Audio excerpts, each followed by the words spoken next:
On se retrouve sur ETélé pour le deuxième débat de cette primaire de la droite. Hier, nous avions les représentants d'Alain Juppé, de Nicolas Sarkozy, de Jean-Frédéric Poisson et de Nathalie Kosciusko-Morizet. Ce soir, nous sommes avec Valérie Boyer. Bonsoir. Bonsoir. Vous êtes le porte-parole de François Fillon. Michel Tabarot, bonsoir. Bonsoir. Vous êtes la directrice de campagne de Jean-François Copé. Et Alain Chrétien, bonsoir. Bonsoir à toutes. Vous êtes le porte-parole de Bruno Le Maire. J'ajoute que vous êtes tous les trois députés. Notre débat va porter ce soir sur des grands thèmes. D'abord les sujets de société. Nous évoquerons ensuite la lutte contre le terrorisme. Bien entendu l'économie. Et si nous avons le temps, si vous respectez les temps qui vous sont impartis, eh bien la méthode de gouvernance. Mais j'en suis sûre que le débat va être équilibré.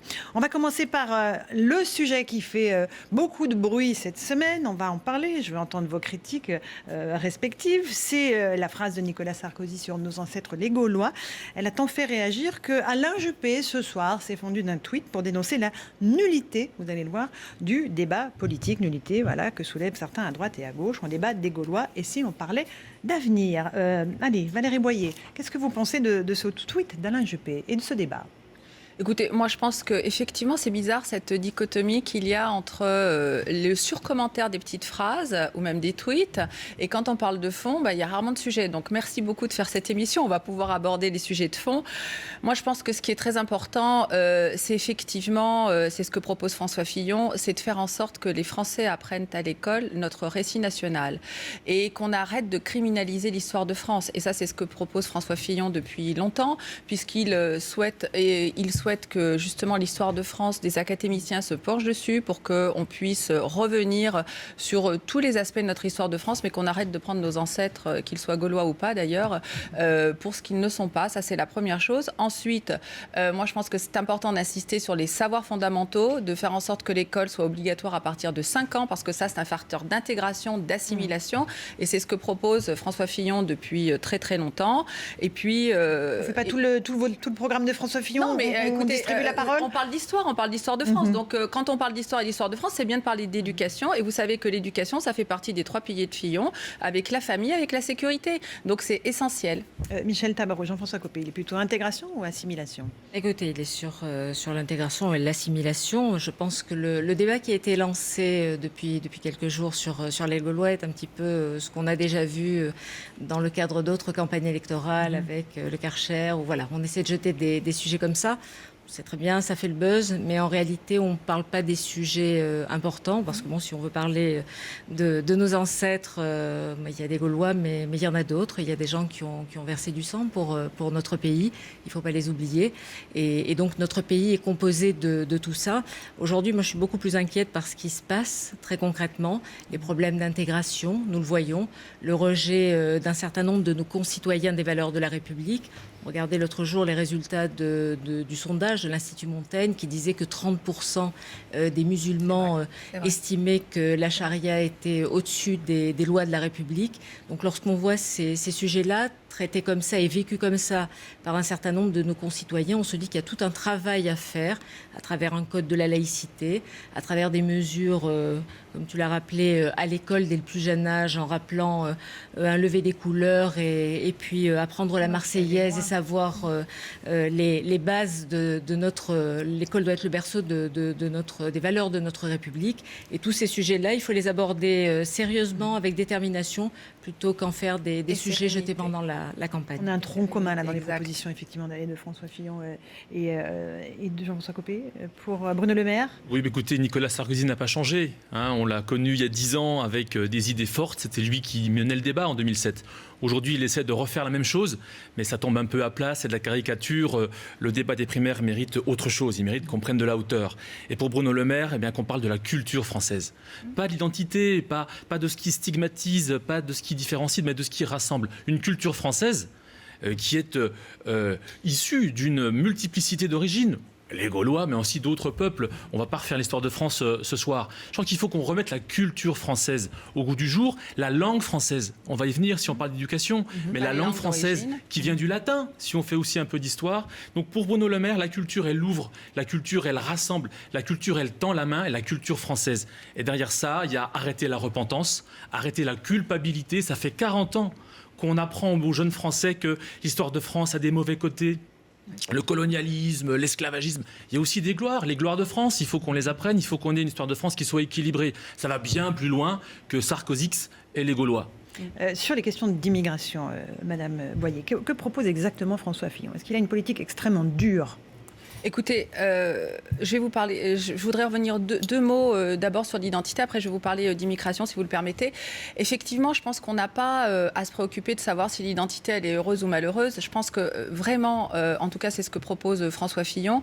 Je crois qu'ici, on n'a pas de doute sur notre identité. On sait d'où on vient, même si, comme Michel et moi, si je peux me permettre, on vient de l'autre côté de la Méditerranée, puisque nos parents sont nés de l'autre côté de la Méditerranée, et on n'a pas ce souci d'identité. En revanche, c'est vrai que la souveraineté de la France, le fait que nous soyons menacés par la mondialisation, qu'on soit un peu dissous dans cette mondialisation, ça inquiète les Français. Et c'est pour ça qu'il faut revenir aux fondamentaux, mais dans le respect de tous les Français, quels qu'ils soient, et en ayant un débat serein et solide. Et moi, c'est pour ça aussi que je soutiens François Fillon dans ce domaine, parce que j'allais dire que son calme, sa solidité, la sincérité de ses engagements, le fait qu'il n'est pas varié sur beaucoup de sujets.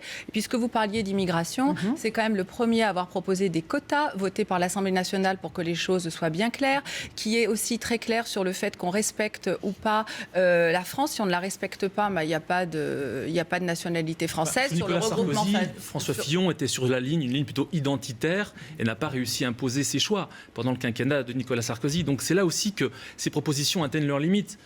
Ma chère Valérie, et maintenant il faut qu'on passe à autre chose. Il faut qu'on retrouve une nouvelle dynamique. Je ne suis absolument pas d'accord avec toi. D'ailleurs, François Fillon n'était pas le seul dans le gouvernement de Nicolas Sarkozy, puisque Bruno Le Maire y était. Il a tout fait pour. Oui, alors ça fait n'était pas son domaine de compétence. C'est peut-être. Oui, mais il était à l'Europe aussi. Et ça aussi, c'est son domaine de compétence quand on parle de ce genre de sujet. Mais il ne s'agit pas de dire... moi, je pense que François Fillon, il a tenu le cap pendant 5 ans. Il a été loyal. Il a été fidèle. Il n'a pas, comme par exemple Macron, quitté la maison quand elle brûlait. Et d'ailleurs, il est resté à Matignon à la demande des parlementaires. Il a assumé le Karcher. À la demande... à l'époque, je pense. Mais aujourd'hui, les choses ont changé et les propositions doivent être nouvelles. C'est la raison pour laquelle, sur ces questions d'identité, sur ces questions d'immigration, on doit à la fois avoir un débat apaisé et réaliste. Et ce que propose François Fillon, notamment sur les quotas, ça me semble être quelque chose à la fois de raisonnable et de solide. Alors, Michel Tabarot, Jean-François Copé n'était pas au gouvernement. Voilà, c'est ce que j'allais vous dire. C'est la première chose. Et qu'est-ce qu'il propose en matière d'immigration? Débattre, parce que justement, c'est ce qui fait sa différence dans cette campagne pour les primaires.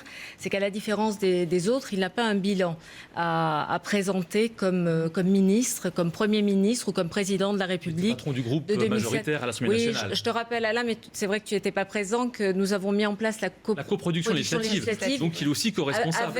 Avec des parlementaires qui poussaient le gouvernement à prendre un certain nombre de décisions. Et c'est grâce à cette coproduction législative que nous avons pu faire voter la loi sur la burqa en 2010. Exactement. Parce qu'il y avait des parlementaires mobilisés autour de Jean-François Copé, alors que le gouvernement de l'époque, qui est le président de la République, refusait sur les propositions. Texte, craignait les réactions par rapport à ce texte. Qu'est-ce qu'il propose, votre candidat? Sur les propositions, je voudrais vous rappeler quelque chose d'important. Eh bien, c'est cette volonté de traiter la nationalité de façon différente. Je crois que nous sommes les seuls à refuser et à vouloir supprimer ce droit du sol pour pouvoir mettre en place une nationalité d'adhésion. Moi, je crois que malheureusement, dans notre pays, les choses se font trop facilement et on se rend compte aujourd'hui avec ce qui se passe et c'est un quotidien difficile pour nos concitoyens de voir que certains Français originaires d'autres pays n'ont pas souhaité devenir Français et n'adhèrent pas aux valeurs de notre République. Il faut que ce soit un choix, il faut que ce soit une adhésion, il faut qu'il y ait un parcours à la fois au niveau de la langue, au niveau de l'histoire, au niveau de son comportement dans la République pour qu'à un moment donné, cette démarche soit faite et qu'elle ait un sens. La nationalité ne doit pas être bradée et c'est un gros travail que nous souhaitons mettre en œuvre avec Jean-François Copé. D'accord avec ça, Alain Chrétien? Non. Si on relance un débat droit du sol, droit du sang, on va encore repartir dans des débats qui sont insensés, qui vont cristalliser les positions en France. Je pense que le droit du sol, c'est une tradition, révolutionnaire. C'est la Révolution française qui a créé le droit du sol. Si on revient là-dessus, on revient sur des fondamentaux. Moi, je préfère simplement qu'on fasse respecter les lois, qu'on fasse respecter les lois qui existent. Vous avez aujourd'hui 80 000 migrants irréguliers en France de plus chaque année et on ne les expulse pas. Avant d'en lancer un grand débat sur le droit du sol, commençons. C'est la même chose. C'est la même chose quand on rentre sur le territoire français. Alain, on parle soit on a des papiers et si on n'en a pas, on doit être expulsé. De personnes c'est une chose essentielle sont en France, plutôt que de relancer un débat entre le droit du sol et le droit du sang que personne ne comprend vraiment. C'est assez idéologique. Je ne suis pas sûr que ce soit le plus pertinent aujourd'hui pour les Français. Bien entendu, je ne partage pas ce que tu dis. Et les éléments, malheureusement, qui reviennent aujourd'hui, quand on voit les attentats, quand on voit la radicalisation, quand on voit que des imams prêchent avec une haine terrible. Expulsons-les. Mais tu sais que parfois ils sont français, cher Alain. Tu as l'air d'oublier que certains sont nés dans notre pays, qu'ils ont la nationalité française. Donc c'est là tout le travail. C'est pour ça qu'il faut une justice d'exception. Savoir que des Français, des personnes qui sont nées en France, qui sont devenues des Français, détestent à ce point-là notre République, ça doit nous faire réfléchir. Donc il y a un travail à faire au niveau de l'intégration et de l'assimilation, mais il y a un travail aussi à faire pour que la nationalité ne soit pas bradée. Valérie Boyer. Alors moi, je voudrais dire les choses simplement. En fait, il faut travailler vraiment sur l'assimilation. Et ça, c'est ce que dit François Fillon depuis toujours. L'assimilation, des quotas éventuels qui peuvent être à zéro, d'ailleurs votés par l'Assemblée nationale. Comme ça, c'est transparent. C'est un débat auquel les Français ont droit. Et quoi de mieux que la représentation nationale pour avoir ce débat. Et ensuite, c'est vrai, un certain nombre de respect des choses qui doivent être essentielles, comme la Déclaration des droits de l'homme et du citoyen, l'égalité entre les hommes et les femmes. Et tout à l'heure, on l'a dit, l'histoire de France. Mais je pense qu'il ne faut pas non plus confondre nationalité et lutte contre le terrorisme, comme ça vient d'être un petit peu c'est le chapitre d'après, effectivement, la lutte contre le terrorisme. Mais je crois qu'aujourd'hui, cette question-là, elle est fondamentale. Ça va avec la sécurité. Mais quand la France est forte, quand la France est fière, quand la France porte ses couleurs, on n'a pas ce genre de difficultés. Et aujourd'hui, je crois qu'un président de la République exemplaire, solide, comme pourrait l'être François Fillon, eh bien, ça nous permettrait effectivement d'avoir un débat apaisé sur ces questions et d'être très clair sur ces questions d'assimilation, parce que c'est ça dont les Français veulent aujourd'hui. Alain Chrétien, vous avez évoqué la lutte contre le terrorisme en parlant d'une justice d'exception. Qu'est-ce que propose Bruno Le Maire, notamment sur le traitement des fichiers S? Ils sont une dizaine de milliers dans notre pays. Qu'est-ce qu'il propose? Tout d'abord, dans les fichiers S, vous avez beaucoup de choses différentes, beaucoup de profils différents, donc il ne faut pas généraliser. Nous, ce que nous proposons, c'est une justice d'exception qui permette de mettre en détention administrative des individus qui sont un risque potentiel pour le pays, sous l'autorité d'un juge judiciaire. Donc l'état de droit, quand j'entends ce débat sur l'état de droit, l'état de droit est respecté puisque c'est la justice qui déterminera. C'est pas ce que propose Nicolas Sarkozy. Si l'individu, je ne crois pas, si l'individu, en tout cas on est peut-être proche là-dessus, mais en tout cas il faut une justice d'exception, ça nous arrive d'être d'accord. Très bien. Heureusement. Il y a un tronc commun dans les Républicains. La vraie difficulté, c'est comment incarcérer un individu qui n'a pas encore commis d'attentat, qui n'a pas encore commis de crime. C'est ça la grande difficulté. Comment est-il potentiellement dangereux? Quels sont les signes avant-coureurs? Consultation de sites djihadistes, recel de matériel ou de documents qui incitent à la haine. Et en rapport avec des individus qui sont déjà des criminels. Donc tout ça, il faut qu'on puisse juridiquement blinder les choses afin que le juge judiciaire puisse mettre en détention des individus avant qu'ils ne passent à l'acte. Michel Tabarot, que propose Jean-François Copé? Jean-François Copé propose la rétention préalable sous contrôle d'un juge, effectivement. Donc même chose. Parce que le grand message, il le propose pour 150 jours. Je suis ravie de voir que aujourd'hui, donc Bruno Le Maire le propose également. Mais je pense que c'est très important. Vous savez, il y a eu un grand débat pour dire est-ce que c'est normal de mettre à l'écart des personnes qui n'ont pas encore commis un acte de terrorisme. Aujourd'hui, nous avons effectivement des fichiers S dans notre pays. Pour certains, ils ne méritent probablement pas. Il y a un gros travail à faire pour nettoyer et les différencier, bien entendu, ces fichiers S. Mais en dehors de ça, donc, il y a des étrangers qui sont fichés S. Ceux-là doivent être expulsés. Voilà, la question ne doit même pas se poser. Ceux-là doivent être expulsés. Pour les autres, une rétention préalable 150 sous jours. contrôle d'un juge pendant 150 jours. En dehors de ça, vous savez, nous avons eu l'occasion avec Jean-François Copé de faire un déplacement en Israël, un pays qui est touché par le terrorisme depuis longtemps, pour voir quelles étaient les mesures qu'ils avaient souhaité prendre depuis toutes ces années. Et nous avons aussi, et je crois que la proposition est importante, le souhait de créer une NSA à la française, c'est-à-dire une structure qui nous permette d'avoir un renseignement. Et ce renseignement est nécessaire puisque je vous rappelle que nous avons perdu sous l'époque de Nicolas Sarkozy les renseignements généraux il y a quelques années. Nous avons véritablement besoin là de mettre un arsenal contre le terrorisme en place. Est-ce qu'il y a une différence dans ce que propose François Fillon par rapport Oui, à alors la première rivaux différence de ce que propose François Fillon, c'est l'immédiateté et la clarté, puisque lui, il propose d'appliquer ce qui existe déjà, c'est-à-dire le livre 4 du Code pénal, qui permet de prendre des dispositions pour condamner à des peines qui vont jusqu'à 30 ans de prison tous les Français qui entretiennent ce qu'on appelle une intelligence avec l'ennemi, qui ont eu des relations avec l'ennemi. Alors, ça vaut c'est jusqu'à, c'est pas 30 ans de prison, mais sauf que ça vaut, en guerre. Ça vaut, si l'État islamique nous a déclaré la guerre et nous avons terrorisé. On est en le guerre. livre 4, nous sommes en guerre, Alain. Écoute, tout le monde le dit, le président de la République. Pas contre un État. Juridiquement, c'est contre un État. Chacun son tour. Je voudrais terminer là-dessus sur cette proposition qui est immédiatement applicable, c'est-à-dire le livre 4 du Code pénal. Il suffit pour ça de recruter des juges. Et d'ailleurs, le gouvernement serait bien inspiré de le faire maintenant, de ne pas attendre les présidentielles et la primaire, et qui permettrait d'emprisonner les personnes qui ont eu l'intelligence avec l'ennemi. Ça peut être tous ceux qui se sont rendus en Irak et en Syrie et dont on sait parfaitement qu'elles ont entretenu des relations avec des terroristes ou qu'elles sont terroristes elles-mêmes. Bien évidemment, sur la réorganisation, François Fillon propose de réorganiser les services de renseignement. Aujourd'hui, il y en a 5. Il propose de les réduire à 2, enfin de les fusionner en 2, et de développer le renseignement territorial. Et puis d'organiser la résistance de la société française aux attaques qui la visent. Ça, c'est aussi extrêmement important. Et c'est vrai, je rejoins ce qu'a dit Michel Tabarot. Effectivement, l'exemple d'Israël est un exemple, malheureusement, qui vit avec le terrorisme depuis toujours, dont on pourrait s'inspirer pour un certain nombre de mesures. Et puis surtout, il veut faire contrôler la formation des imams, expulser les prêcheurs hostiles qui sont hostiles à nos valeurs, et rendre transparent le fonctionnement des mosquées.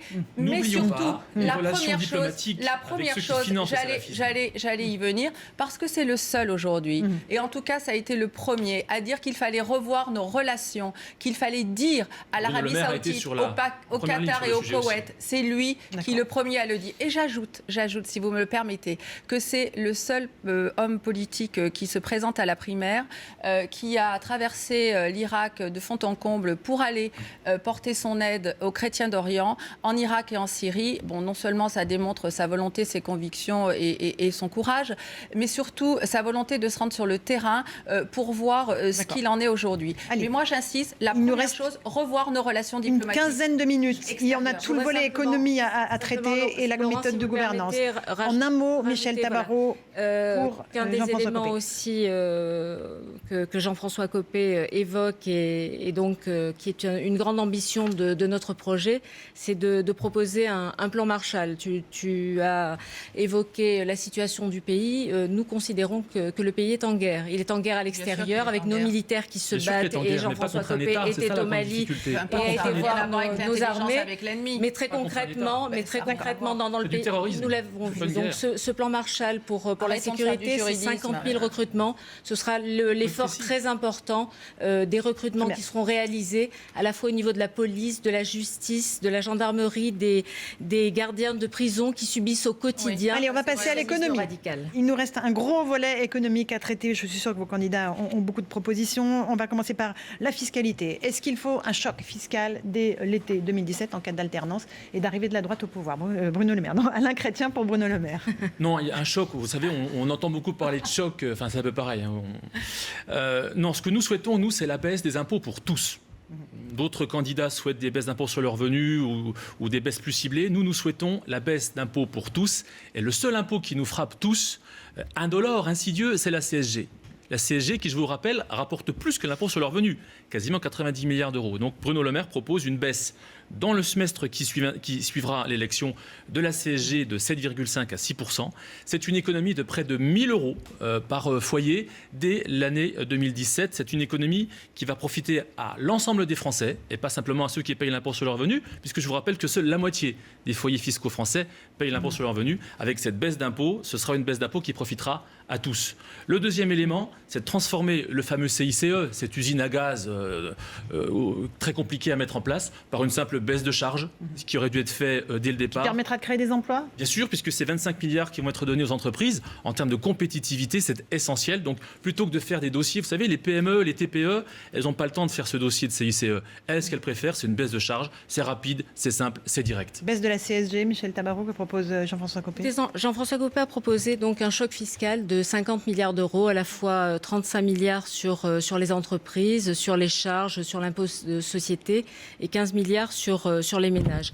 En dehors de ce choc fiscal, je pense qu'il est important de revoir aussi toute notre législation, l'allègement du droit du travail, libérer l'économie. Nous vivons dans un carcan depuis des années, permettre des référendums d'entreprise pour que les salariés puissent, avec la direction, décider du nombre d'heures travaillées en fonction des besoins de l'entreprise. Se battre très concrètement contre le blocage et les blocages que nous avons connus. On ne peut pas laisser des syndicats qui représentent simplement 2% des salariés immobiliser le pays, et donc nous proposons aussi un service minimum dans certains secteurs pour pouvoir protéger notre économie.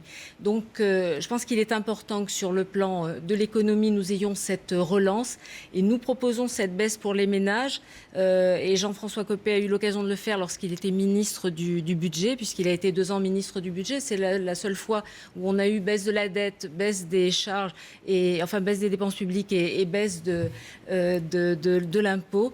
Mais il y a véritablement le souhait, je pense que c'est le seul candidat à le faire, de le décider très rapidement pour réenclencher la machine économique et pour que nos concitoyens retrouvent du pouvoir d'achat. Valérie Boyer, pour François Fillon, dont on dit que le programme, c'est du sang et des larmes. Il en a d'ailleurs fait une blague en disant qu'on le compare à Churchill, c'est pas la moindre des comparaisons. Non, il ne dit pas ça du tout, François Fillon. Il dit que les larmes, c'est maintenant. Les larmes, c'est maintenant, notamment pour les chômeurs, pour ceux qui sont dans la précarité, et que dans notre pays, on a à la fois la précarité et le manque de liberté d'entreprendre. C'est la raison pour laquelle, bien évidemment, il veut simplifier le Code du travail. Alors, c'est qu'il n'a pas fait un programme économique en 1000 pages.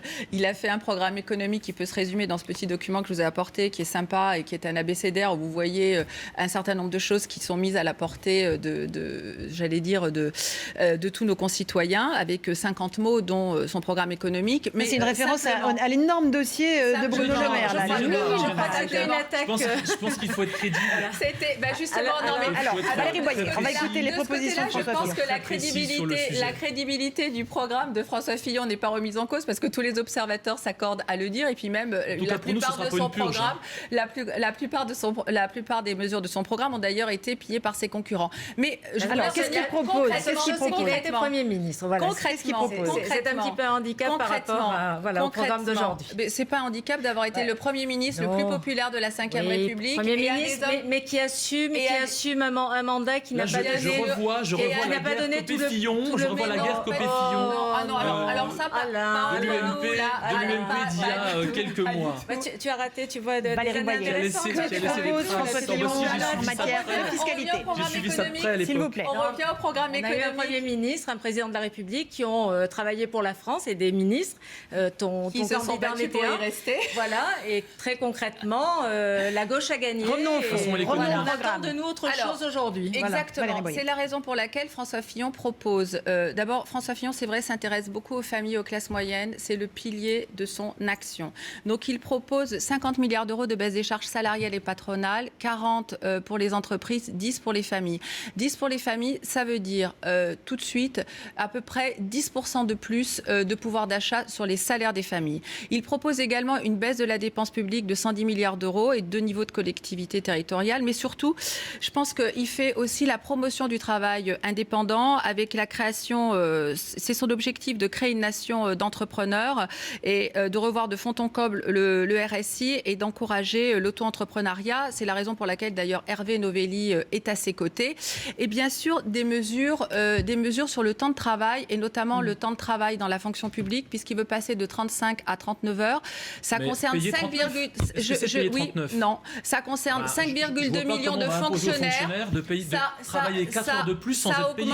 Ça augmente de plus 12%. Non, on ne touche pas aux limites. Vous imaginez, donc c'est payé 35 5 millions. Non, mais demandez à 5 millions de fonctionnaires de travailler 4 heures de plus sans être payés 4 heures de plus. Dont les conditions de travail sont extrêmement dégradées, dont le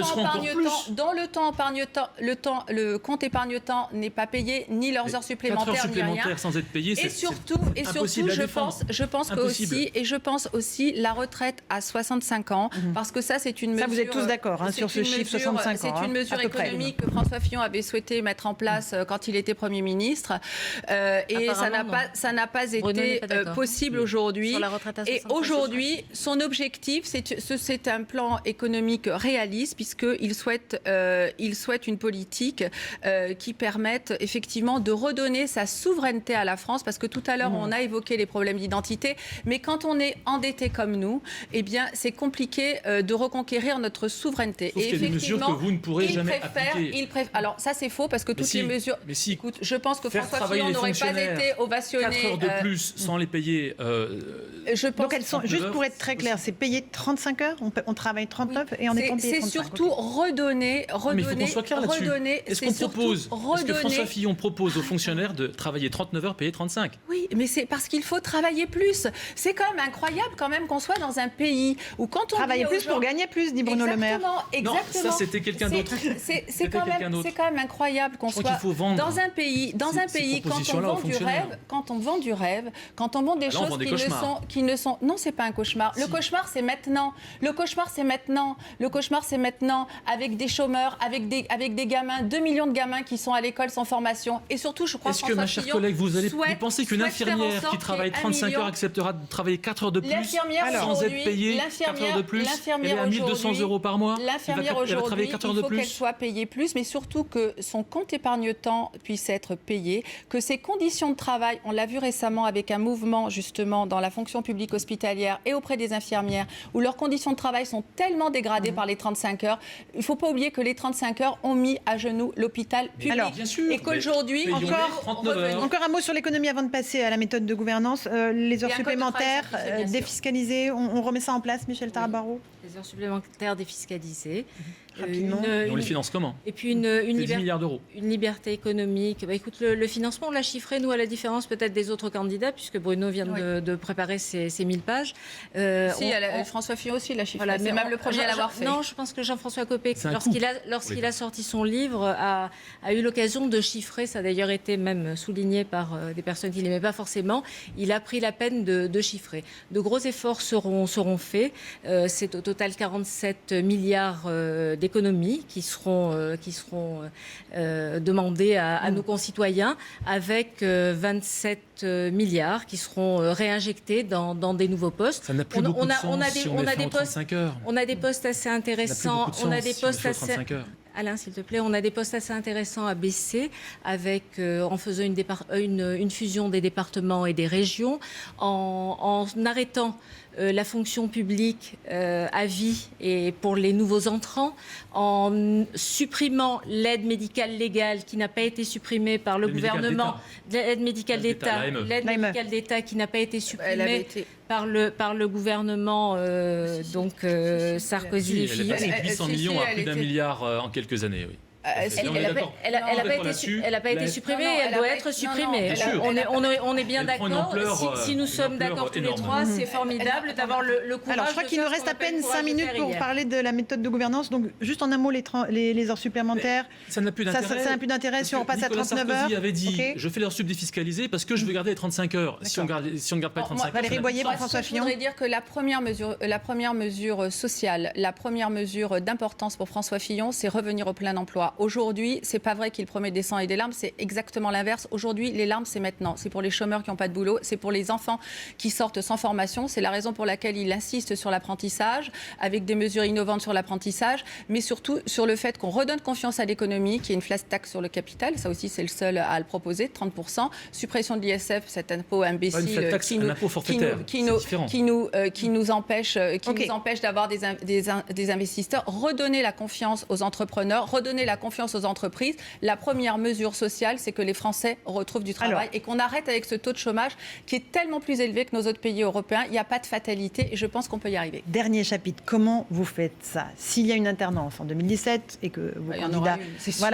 sont élus, vous procédez comment quand vous êtes au pouvoir? Le vrai problème, Bruno Le Maire. c'est que depuis 40 ans, moi j'ai 40 ans, j'ai connu que ça. Depuis 40 ans, le président est élu et la politique qui suit est totalement l'inverse du programme qu'il a proposé. En 81, vous avez eu les socialistes, 2 ans plus tard, le tournant libéral. En 95, vous avez eu la fracture sociale. 6 mois plus tard, Alain Juppé nous propose une purge encore pire que celle de François Fillon, qui a provoqué... Vous faites comment en 2017? En 2012, il n'a jamais proposé de purge. En 2012, on a François Hollande, qui n'aime pas la finance et qui 2 ans plus tard la défend. Ce qu'il faut, c'est qu'on ait un programme prêt avant l'élection. Parce que je crois que vous êtes tous d'accord là-dessus. Un programme avant l'élection. La France, c'est comment? Pour beaucoup de présidents, l'élection, c'est un aboutissement. C'est un aboutissement. Alain, c'est quelque chose de très intéressant, mais je pense que tous les candidats ont des programmes. Voilà. Après, c'est la façon de mettre en œuvre. Je n'ai pas dit l'inverse. Et c'est là où nous sommes différents par rapport à vous. Il faut être prêt avant le premier tour et pas après. Et comment après? Comment après? Des ordonnances, des lois, des référendums, comment? Laurence Ferrari. On va juste sortir le pavé. Le pavé qui est tant décrié. C'est la simplification. Qui est tant décrié. Oui, il y a 1000 pages, on les a comptées. L'ensemble de ces mesures est chiffré, précisé. Vous y avez accès par Internet, parce qu'effectivement, 4 kilos, c'est rassure-toi, nos programmes sont chiffrés aussi, donc c'est bon. Et c'est la crédibilité du programme avant le premier tour qui compte. Ici, tous les experts, les analystes sont en train de le déchiffrer, sont en train de le décortiquer, de le critiquer, bien sûr. Mais là, vous avez peut-être l'avenir de la France pour la décennie qui vient. C'est comme ça qu'on pourra, devant les Français, être crédible. Qui est pour les ordonnances? Laurence Ferrari, très concrètement, les Français ne nous croient plus. Nous avons promis, nous n'avons pas fait, et ils ont choisi les socialistes parce qu'ils ne croyaient plus en nous.